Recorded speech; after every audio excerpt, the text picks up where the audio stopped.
Nah, ini PP-nya. Jadi PP ini terdiri dari RPP ini nanti terdiri dari rencananya itu ada 18 bab.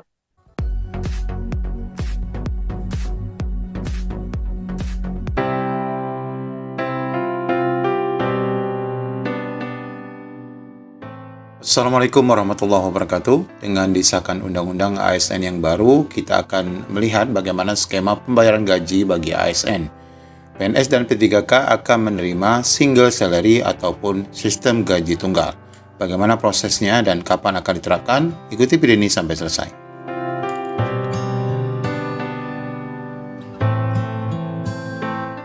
Paralel dengan proses revisi Undang-Undang ASN yang merupakan prakarsa DPR kemarin, kami juga menyusun PP Manajemen Pegawai ASN. Dan ini akan mencabut seluruhnya 307 peraturan, ada sebagian 16 peraturan, dan ini adalah prakarsa dari Kemenpan RB. Yang diatur dalam undang-undang adalah perbaikan komponen kesejahteraan ASN, pemberian pensiun bagi P3K, kemudian komponen penghargaan yang dapat disesuaikan dengan kebutuhan dan constraint anggaran. Jadi Presiden diberikan ruang dalam Undang-Undang ASN yang baru ini untuk menyesuaikan komponen-komponen kesejahteraan untuk pegawai ASN. Kenapa ini penting? Kalau kita lihat Bapak Ibu, di Undang-Undang 5 2014 di pasal 21 dan 92 ini kesejahteraan ASN ini haknya itu dikunci di dalam gaji, tunjangan, dan fasilitas. Tunjangan pun hanya ada dua istilah, ya. Ada tunjangan kinerja dan tunjangan kemahalan.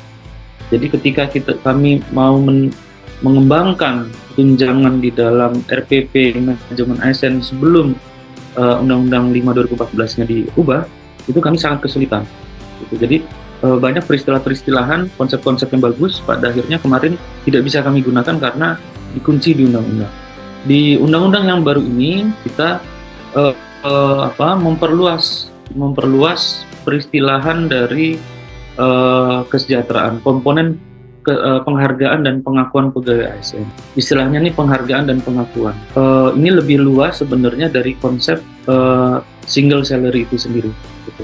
Ya, jadi single salary mungkin yang dimaknai tadi bagaimana seluruh komponen penghasilan itu masuk ke gaji. Nah, ini kami akan jelaskan di sini apa saja komponen-komponen selain dari gaji yang masih nanti bisa diterima oleh pegawai ASN. Nah, untuk P3K sendiri ini di undang-undang yang lama ya, Undang-Undang 5 2014 diatur di pasal 22 dan 106 di mana P3K tidak mendapat pensiun. Nah, di undang-undang yang baru ini P3K nanti akan mendapatkan pensiun namun dengan skema fiduciary. Jadi pensiunnya diperoleh nanti sama ya dengan masa kerja tertentu, bahwa jaminan pensiunnya diperoleh berdasarkan perhitungan iuran yang dibayarkan. Jadi nanti ketika P3K pindah kerja tidak lagi di pemerintahan, misalnya ke swasta atau ke BUMN, itu nanti prinsip portabilitas dari iuran itu bisa dibawa ke tempat kerja yang baru. Nah, ini ada beberapa komponen penghargaan pengakuan. Yang pertama ini penghasilan. Jadi penghasilan itu nanti ada gaji dan upah, kemudian penghargaan yang bersifat motivasi ini finansial non finansial, tunjangan fasilitas ini ada jabatan dan untuk jabatan individu, Jamsos ini ada Jamkes, JKK, JKM, JP dan JHT. Nanti juga ada lingkungan kerja. Karena tadi di penjelasannya Pak Sesmen juga kan kita salah satu yang tidak kompetitif itu lingkungan kerja kita dibandingkan dengan lingkungan kerja di swasta. Nah, ini seluruhnya nanti akan diatur dalam satu PP, ya, yaitu PP Manajemen ASN. Nah, ini PP-nya. Jadi PP ini terdiri dari RPP ini nanti terdiri dari rencananya itu ada 18 bab. Di bab 8 nanti ada penghargaan dan pengakuan. Ya, kami sementara masih mendevelop substansi-substansi di dalam RPP ini. Konsep yang sebelum RUU ASN ini jadi itu ada sekitar 766 DIM, mungkin nanti akan berkembang sejalan dengan disahkannya nanti Undang-Undang ASN yang baru. Tujuan dari pada kita mereformasi kesejahteraan ASN, yang pertama itu mendorong motivasi dan kinerja, yang kedua memisahkan ASN yang profesional dengan yang tidak, serta menarik targeted talent. Jadi nanti di konsep RPP yang baru ya, nanti kita akan mengenal namanya PIP, Performance Improvement Plan untuk pegawai. Jadi pegawai-pegawai yang POM ya, itu nanti diwajibkan untuk mengambil namanya paket Performance Improvement Plan.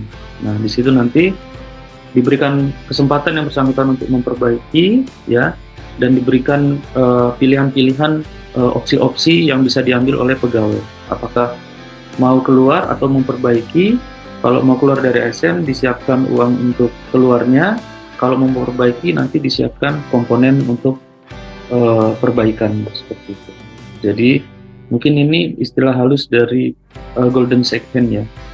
Tapi nanti kita akan detailkan lagi di RPP-nya bentuknya seperti apa.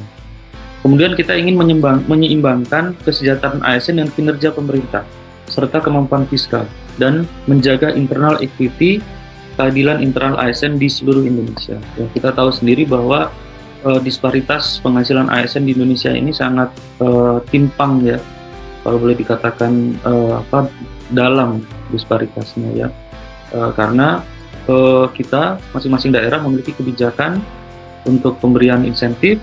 Begitu juga di pusat kita masih menggunakan tunjangan kinerja yang semuanya itu kalau kita perhatikan kurang ideal untuk dikatakan sebagai insentif kinerja, karena nominalnya sudah ada per jenjang jabatan, per kelas jabatan. Psikologi pegawai ketika sudah ada nominalnya, maka nominal ini dianggap tukin ataupun TPP ini dianggap sebagai hak yang bersangkutan. Alih-alih menjadi insentif untuk berkinerja lebih baik, rupiah ini ya dianggap sebagai hak yang bersangkutan. Sehingga apa? Sehingga ketika ada pemotongan, pasti pegawai langsung reaktif seperti itu. Ya, nah ini konsep yang akan diperbaiki ya, nanti bagaimana mekanisme pemberian insentif yang baru. Ada 3 perbaikan mendasar kesejahteraan. Yang pertama, kita ingin memperbaiki bagaimana sistem penganggaran. Kita nanti akan membentuk bucket anggaran SDM, pengelolaan SDM. Kemudian kita akan memperbaiki rancangan dari kesejahteraan ASN itu sendiri dalam konsep total reward ya. Kemudian kita akan perbaiki remuneration mix. Jadi porsi belanja pegawai itu nanti akan dipecah-pecah ya. Mana yang masuk ke gaji, mana yang masuk ke insentif, mana yang masuk ke learning development, itu nanti akan ada persentase-persentase yang akan ditetapkan. Kalau tadi konsep single salary itu ya, gaji pokok, tunjangan keluarga, tunjangan jabatan, tunjangan pangan ya. Sekarang kita masih ada ini, besok kita transformasinya itu adalah pengganjilan itu terdiri dari gaji atau upah. Jadi disatukan di dalam gaji atau disatukan di dalam upah. Kemudian kita nanti kenal yang namanya range gaji berdasarkan jenjang. Ini untuk keadilan internal kita. Ya, jadi ketika base dan baseline gaji kita ke depan itu adalah sebagai pejabat fungsional. Karena yang konsep untuk tunjangan jabatan itu nanti adalah mereka-mereka yang duduk di jabatan manajerial. Ya, tapi kalau non manajerial itu hanya mendapatkan gaji beserta nanti tunjangan-tunjangan yang lainnya. Ini ya prinsipnya small overlap dan broadband. Semakin tinggi jabatan, pitanya semakin lebar, artinya rupiahnya juga semakin lebar ke kanan. Nah, tunjangan kinerja atau TPP nanti akan bertransformasi namanya insentif dan bonus. Dan ini kami sudah sepakat dengan Kementerian Keuangan yang sedang menyusun RPP tunjangan kinerja daerah.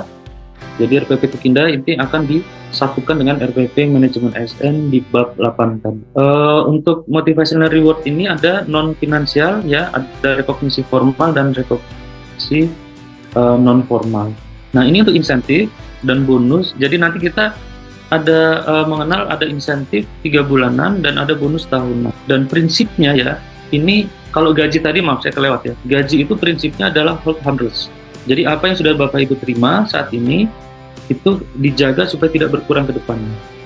Itu prinsipnya. Jadi saya ingin meluruskan kalau ada isu-isu bahwa dengan konsep single salary atau total reward ini akan membuat penghasilan ASN itu turun. Sekali lagi tidak. Ya, justru kita ingin memperbaiki skema pemberian insentif. Jadi insentif nanti tidak ada rupiah. Ya, karena apa? Karena akan dikumpulkan di basket instansi dan akan didistribusikan di bawah ke bawah berdasarkan predikat kinerja unit. Jadi tujuan Bapak Ibu satu, menangkan kinerja unit Bapak Ibu, apapun jabatan Bapak Ibu. Jadi kita basisnya benar-benar kinerja. Kinerja yang mana? Kinerja unit kita. Nanti yang akan membagi insentif, bonus, itu adalah pimpinan-pimpinan unit kerja masing-masing. Ya, jadi sekali lagi tidak ada rupiahnya dulu di sini. Karena apa? Kita belum tahu kinerja unit saya ini di atas ekspektasi istimewa, baik atau di bawah baik. Jadi nanti akan berbeda-beda nih masing-masing satuan kerja di dalam satu instansi. Kemudian nanti untuk benefit ya, benefit untuk ASN nanti ada tunjangan jabatan, ada tunjangan individu. Kita kenal nanti ada namanya tunjangan kemahalan, ada THR tetap ada, kemudian nanti untuk tunjangan jabatan ada tunjangan jabatan manajerial. Jamsos nanti ada Jamkes, JKK, JKM, JP, JHT. Ya. Nah, fasilitas kami sedang mengusulkan adanya tunjangan cuti. Jadi di RUU ASN cuti itu di RPP ya, konsep RPP ini cuti itu wajib. Jadi pegawai wajib cuti. Kalau pegawai cuti, maka sebelum cuti yang bersangkutan diberikan namanya tunjangan cuti. Nah, besarannya sedang kami diskusikan dengan Kementerian Keuangan. Berapa ini besarnya? Dan constraint-nya tetap sama. Constraint-nya adalah budget di instansi tersebut. Kalau budgetnya tidak ada, ya tunjangan cutinya tidak bisa diberikan seperti itu. Jadi ini sifatnya adalah variabel, ya, bisa diberikan, bisa tidak diberikan, tergantung dari bucket anggaran yang dikelola oleh masing-masing instansi. Ya, jadi yang kami siapkan itu adalah komponen-komponennya, yang mengisinya silakan masing-masing dari instansi. Kemudian nanti non moneter ada cuti, transportasi, tempat tinggal, kesehatan, bantuan hukum, keagamaan, rekreasi, kebugaran, dan yang lainnya. Ini yang sedang kami exercise. Kemudian, nah ini untuk menjaga agar tidak kita tidak terlalu loss ya. Ini kita akan memperbaiki skema remuneration mix-nya. Jadi kalau sekarang Bapak Ibu banyak dari kita yang penghasilan dari fix-nya itu jauh lebih kecil daripada insentifnya. Bisa 70-30 itu. Tunjangan kinerja atau TPP dibanding gajinya itu jomplang sekali itu. Sehingga apa? Kita tidak bisa memperbaiki pensiun kita. Tadi data dari Bappenas ya, itu langsung jomplang itu ketika kita pensiun. Nah, ini yang kita perbaiki.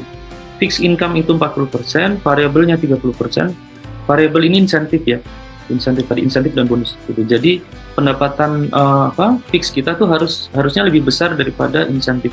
Kemudian benefit ini 25% dan learning ini 5%. Kita nanti kenal namanya kalau di learning ini nanti ada learning wallet, ya, dompet belajar untuk pegawai. Jadi pegawai nanti diberikan kesempatan untuk belajar yang sesuai dengan ekspektasi kinerja dari pimpinan.